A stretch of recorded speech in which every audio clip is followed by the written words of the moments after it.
Hello বন্ধুরা।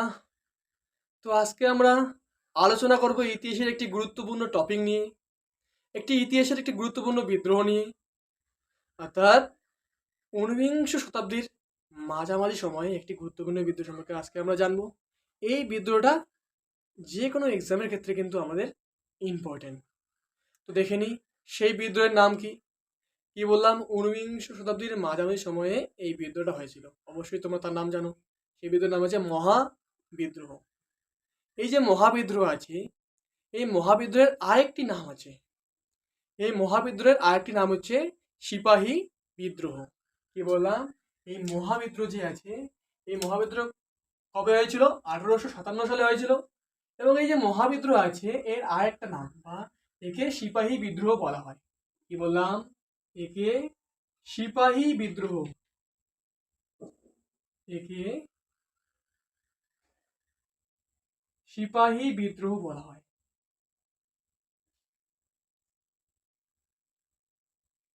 একে সিপাহী বিদ্রোহ বলা হয়। কেন বলা হয় সিপাহী বিদ্রোহ? কেননা এই যে ভারতীয় তৎকালীন যে ইস্ট ইন্ডিয়া কোম্পানি আছে, ইস্ট ইন্ডিয়া কোম্পানির অধীনে যে ভারতীয় সৈন্যরা ছিল, সেই ভারতীয় সৈন্যরাই প্রথম এই বিদ্রোহ শুরু করে বলে এই বিদ্রোহের নাম হয় সিপাহী বিদ্রোহ, একে বলা হয়। তো সিপাহী বিদ্রোহ যে আছে কবে হয়েছিল? কি বললাম? 1857 সালে হয়েছিল। এই সিপাহী বিদ্রোহটা আছে, এর হওয়ার পিছনে অনেকগুলি কারণ রয়েছে। সেই কারণগুলি আমরা আজকে জানবো সংক্ষিপ্ত আকারে। তো প্রথম কারণ যেটা আছে, সেটা হচ্ছে সামরিক কারণ। এই সামরিক কারণে যদি আমরা দেখি, তো যে ভারতীয় সৈন্যরা আছে, তাদের একদম কম বেতন দেওয়া হতো। যে ব্রিটিশ অফিসাররা ছিল তাদের তুলনায় যে ভারতীয় সৈন্যরা ছিল, তাদের একদম বেতন কম দেওয়া হতো। তাদের সঙ্গে খারাপ ব্যবহার করা হতো। এবং তাদের যে খারাপ ব্যবহার করা হতো, এবং তাদের ভালো মতো সেই ফ্যাসিলিটিগুলা দেওয়া হতো না, যেটা ব্রিটিশ সৈন্যদের দেওয়া হতো। এবং আরও কয়েকটি সামরিক কারণ রয়েছে। এবং আরেকটি সেটা হচ্ছে যে তাদের যে সামরিক আইন, অর্থাৎ তৎকালীন ইস্ট ইন্ডিয়া কোম্পানির কয়েকটি সামরিক আইনগুলি ভারতীয় সৈন্যদেরকে ক্ষুব্ধ করে তোলে। অর্থাৎ সেই আইনগুলি কি? একটি হচ্ছে জেনারেল সার্ভিস এনলিস্টমেন্ট অ্যাক্ট। এই অ্যাক্টের মাধ্যমে কি হতো? এই অ্যাক্টের মধ্যে ভারতীয় যারা সৈন্য আছে, এই ভারতীয় সৈন্যদের সমুদ্র পারাপারে বাধ্য করা, এটা একটা কারণ। এবং 1854 সালে পোস্ট অফিস অ্যাক্ট, এটি ভারতীয় যারা সৈন্যরা ছিল তাদের জন্য এই আইনটা লাগু করা হতো। অর্থাৎ যে পোস্ট অফিস অ্যাক্টের মাধ্যমে ভারতীয়দের যে যারা সৈন্য আছে, ভারতীয় সৈন্য, তাদের পোস্ট অফিসে যে সুবিধাটা পেত, তাদের ফ্রিতে পোস্ট বা চিঠি প্রেরণ করার সুবিধাটা থাকতো না, বা সেটা তুলে নেয় ইস্ট ইন্ডিয়া কোম্পানি। সেটা একটা কারণ। 2 নম্বর দেখবো যে আর্থিক কারণ। এই আর্থিক কারণ যদি আমরা দেখি, তো আর্থিক কারণ প্রথমেই আমরা যেটা আনবো সেটা হচ্ছে যে কর, অধিক মাত্রায় কর আদায় করা। অধিক মাত্রায় যখন কর আদায় করে, তখন অবশ্যই আমাদের ভারতীয় যে যারা আছে, আমাদের ভারতীয় ভারতীয়রা, তাদের অনেক অসুবিধা হতো। এবং তাদের যেটা আয় হতো তার সমান সমানই যদি কর হয়, সেক্ষেত্রে অবশ্যই সেটা আমাদের ভারতের জন্য লাভজনক হতো না, লাভজনক হয়নি বলা চলে। এবং আরেকটা হচ্ছে যে ভারতীয় যে পণ্য আছে, সেই পণ্যের উপরে অধিক মাত্রায় শুল্ক, অর্থাৎ কর আদায় করা। অধিক মাত্রায় বলতে একদম অধিক মাত্রায়। অর্থাৎ ব্রিটিশ যে কোম্পানিগুলো ছিল, ব্রিটিশদের তুলনায় ভারতীয় যে যারা যেই বস্ত্র শিল্প আছে বা যে কোনো কুটির শিল্পের ক্ষেত্রে অনেক ট্যাক্স আদায় করতো। অর্থাৎ এর ফলে কি হয়? ভারতীয় কৃষক, ছোট ছোট কুটির শিল্প, ছোট জমিদাররা ক্ষতিগ্রস্ত হয়। এটা হচ্ছে আর্থিক কারণ। এরপর দেখবো যে ধর্মীয় কারণ রয়েছে। 3 নম্বরে ধর্মীয় কারণ দেখবো। এই ধর্মীয় কারণটাই এটাকেই সবচেয়ে গুরুত্বপূর্ণ বলা চলে। যে ঐতিহাসিকরা যারা আছে, এরাই বিবরণ করে যে এই ধর্মীয় কারণের জন্যই এই বিদ্রোহটা হয়েছিল, বা ব্রিটিশরাও মনে করে। অর্থাৎ যে ধর্মীয় কারণটা হচ্ছে যে তৎকালীন ভারতীয় সেনাবাহিনীতে এনফিল্ড নামক যে রাইফেলটা ছিল তখন, সেই এনফিল্ড রাইফেলের যে কার্তুজ ছিল, সেই কার্তুজে গরু এবং শূকরের চর্বি মেশানো হতো। এটা হচ্ছে প্রধান কারণ ধরা হয়। কেননা তৎকালীন যে ভারতের সেনাবাহিনীতে ব্রিটিশ সরকারের অধীনে হিন্দু এবং মুসলিম উভয়ই থাকতো, এবং এটা একটা ধর্মীয় কারণ হিসেবে দাঁড়ায় যে গরু এবং শূকরের চর্বি, এবং এটাই প্রধান কারণও বলা চলে।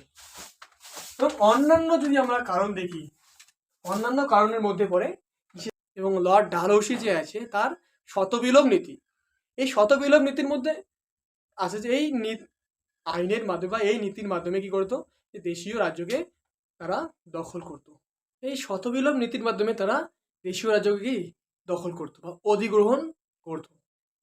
এরপর দেখিনি এই বিদ্রোহের সূচনা কোথা থেকে হয়েছিল, কবে হয়েছিল। এই বিদ্রোহের সূচনা হয়েছিল আমাদের পশ্চিমবঙ্গে ব্যারাকপুরে 29শে মার্চ। এই বিদ্রোহের সূচনা হয়েছিল 29শে মার্চ 1857 সালে। এই বিদ্রোহের সূচনা হয়েছিল। এই বিদ্রোহের সূচনা করেন মঙ্গল পাণ্ডে। ব্যারাকপুরের একজন ব্রিটিশ আধিকারিক অ্যাডজুট্যান্ট নামক একজনকে হত্যা করেন।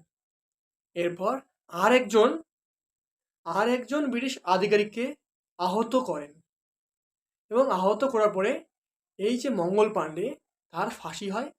এবং এই মঙ্গল পাণ্ডেই হচ্ছে সিপাহী বিদ্রোহের প্রথম শহীদ। এই কোশ্চেনটা বারবার এক্সামে আসে যে সিপাহী বিদ্রোহের প্রথম শহীদকে। সিপাহী বিদ্রোহের প্রথম শহীদ হচ্ছে মঙ্গল পাণ্ডে। এরপর দেখিনি মিরাটে 10ই মে মিরাটে এই বিদ্রোহের সূচনা হয়েছিল। অর্থাৎ প্রথম যেটা আছে কি বললাম ব্যারাকপুরে, এবং দ্বিতীয়টা হচ্ছে মিরাটে এই বিদ্রোহের সূচনা হয় 10ই মে। এই মিরাটে বিদ্রোহ শুরু করে ভারতীয় সৈন্যরা, অর্থাৎ মানে তৎকালীন ব্রিটিশ অধীনে ভারতীয় সৈন্যরা। অর্থাৎ 3rd রেজিমেন্ট, তৃতীয় সৈন্য দলের 90 জন সৈন্য এই বিদ্রোহের শুরু করেন। কেননা তারা এই যে কি বললাম যে ধর্মীয় কারণটা, যে গরু এবং শূকরের যে চর্বি মেশানো ছিল কার্তুজে, সেই বিষয়টা নিয়েই এই বিদ্রোহের সূচনা করেছিল মিরাটে 3rd রেজিমেন্টের 90 জন সৈনিক। এরপর দেখে নিই এই বিদ্রোহের কয়েকজন গুরুত্বপূর্ণ নেতা সম্পর্কে। অর্থাৎ ভারতের বিভিন্ন জায়গায়, বিভিন্ন রাজ্যে এই বিদ্রোহের গুরুত্বপূর্ণ কয়েকজন নেতা রয়েছে। তো সেই নেতাগুলোর নাম দেখি। প্রথমে যেটা দেখব এটা হচ্ছে দিল্লির নেতা। দিল্লির নেতা হচ্ছে শেষ মুঘল সম্রাট দ্বিতীয় বাহাদুর শাহ এবং বখত খান। আর কানপুরের নেতা হচ্ছে নানা সাহেব তাতিয়া টপি, এবং ঝাঁসি গোয়ালিয়রের নেতা হচ্ছে রানী লক্ষ্মীবাই, অর্থাৎ যিনি গঙ্গাধর রাওয়ের বিধবা স্ত্রী। এবং বিহার বা আরা বিহারের নেতা হচ্ছে কুনওয়ার সিং, মিরটের নেতা হচ্ছে কদম সিং, এবং আসামের নেতা হচ্ছে মনিরাম দেওয়ান। কি বললাম, আসামের নেতা মনিরাম দত্ত বা মনিরাম দেওয়ান হচ্ছে আসামের নেতা। অযোধ্যার নেতা যেমন আছে বেগম হজরত মহল, ফৈজাবাদের নেতা মৌলভী আহমদুল্লাহ, এবং রাজস্থানের নেতা ছিলেন জয় দয়াল সিং, উড়িষ্যার নেতা ছিলেন সুরেন্দ্র সাই, এবং বেরিলির নেতা ছিলেন খান বাহাদুর খান, এই বিদ্রোহের নেতা। এবং যে এই বিদ্রোহটা আছে, এই বিদ্রোহটা কিন্তু পুরোপুরিভাবে ব্যর্থ হয়ে যায়। কেননা এই বিদ্রোহটা আছে, এই বিদ্রোহে ব্যর্থ হওয়ার পেছনে অনেকগুলি কারণ রয়েছে। এই বিদ্রোহ দমনের জন্য কিন্তু ব্রিটিশ যে আছে ইস্ট ইন্ডিয়া কোম্পানি বিভিন্ন জায়গায় যেখানে বিদ্রোহ হয়েছিল, এবং সেই জায়গাগুলিতে গুরুত্বপূর্ণ সেনা আধিকারিকদের পাঠায় এই বিদ্রোহ দমনের জন্য। যেমন দিল্লিতে পাঠায় জন নিকলসন এবং হাডসন নামক সেনাপতিকে, কানপুরে পাঠায় স্যার কলিন ক্যাম্পবেলকে, ঝাঁসিতে পাঠায় স্যার হিউরোসকে, এবং আরা বিহারে পাঠায় উইলিয়াম টেলরকে পাঠায়। এবং এই বিদ্রোহ যে আছে, এই বিদ্রোহ পুরোপুরিভাবে ব্যর্থ হয়ে যায়। এই বিদ্রোহ ব্যর্থ হওয়ার পিছনে অনেকগুলি কারণ রয়েছে। সেই কারণগুলি হচ্ছে যে এক তো দেশীয় রাজাদের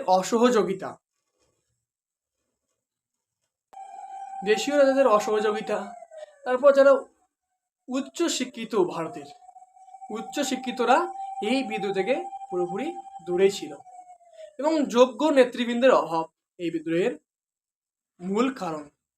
কেননা একটা বিদ্রোহকে যখন বিদ্রোহ করবে তখন একটা পরিকল্পনার প্রয়োজন হয়, সেই পরিকল্পনা তাদের ঠিকঠাক ছিল না, এটা একটা কারণ।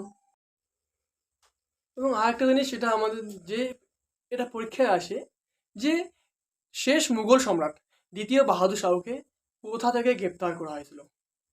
দ্বিতীয় বাহাদুর শাহকে হারসন নামক সেনাপতি দিল্লিতে অবস্থিত হুমায়ুনের কবর থেকে গ্রেপ্তার করে এবং তাকে মান্দালয়ে নির্বাসিত করা হয়, এবং সেখানেই তার কারাবন্দী অবস্থার মৃত্যু হয়। এবং আরেকটি বিষয়, যে এই যে বিদ্রোহটা আছে, এই বিদ্রোহ কি বললাম পুরোপুরিভাবে ব্যর্থ হয়ে যায়, এবং এই বিদ্রোহের ফলস্বরূপ যেটা আমরা দেখতে পাই সেটা হচ্ছে যে 1858 সাল থেকে পুরোপুরিভাবে ইস্ট ইন্ডিয়ার কাছ থেকে শাসনভার তুলে নিয়ে একদম রানী ভিক্টোরিয়ার হাতে সেই শাসনভার রানী ভিক্টোরিয়া গ্রহণ করেন। রানী ভিক্টোরিয়া এই শাসনভার গ্রহণ করেন এবং 1 নভেম্বর এলাহাবাদ দরবারে মহারানীর ঘোষণাপত্র প্রকাশ করা হয় এলাহাবাদ দরবারে 1 নভেম্বর। এই ঘোষণাপত্রে বলা হয় কি, এই ঘোষণাপত্রে বলা হয় যে ব্রিটিশ সরকার আর কোনো দেশীয় রাজ্য অধিগ্রহণ করবে না, এবং তারা ভারতীয়দের ধর্মীয় সামাজিক বিষয়ে তারা,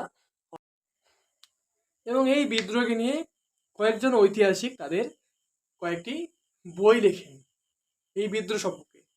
তো কয়েকটি গুরুত্বপূর্ণ বই জেনে নিই।